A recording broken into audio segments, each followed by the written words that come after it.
মেরুদণ্ড ছাড়া মানুষ যেমন অচল, তেমনি আজকের দুনিয়ার শিক্ষা ছাড়া কোনো জাতির উন্নতি সম্ভবপর নয়।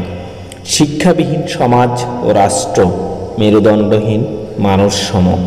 মেরুদণ্ডহীন মানুষের জীবন অচল ও মূল্যহীন। মেরুদণ্ড মানুষের শরীরের একটি গুরুত্বপূর্ণ অঙ্গ, যা ছাড়া মানুষ স্বাভাবিকভাবে চলাফেরা করতে পারে না।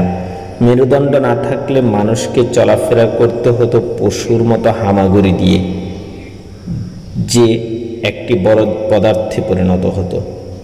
মেরুদণ্ডহীন মানুষ অপরের গলগ্রহ ছাড়া কিছু না। আমাদের জীবন ও একটি শরীর, যার মেরুদণ্ড হলো শিক্ষা। শিক্ষা এমন একটি অদৃশ্য শক্তি, যা সমাজ হতে কুসংস্কার দূর করে, প্রাণের সুপ্ত প্রতিভাকে বিকশিত করে। শিক্ষা মানুষের হীনমন্যতাকে ধ্বংস করে প্রাণ চাঞ্চল্য সৃষ্টিপূর্বক মানুষকে সমাজ সচেতন এবং ব্যক্তিত্ব সম্পন্ন করে গড়ে তোলে। শিক্ষার আলো মানুষের মনের মধ্যকার জড়তা, হীনতা ও অন্ধকার দূর করে।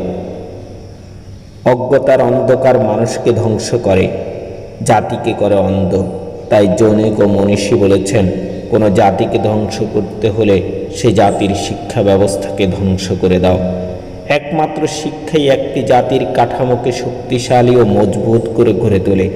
শিক্ষাই পারে জাতিকে ধ্বংসের হাত থেকে রক্ষা করতে।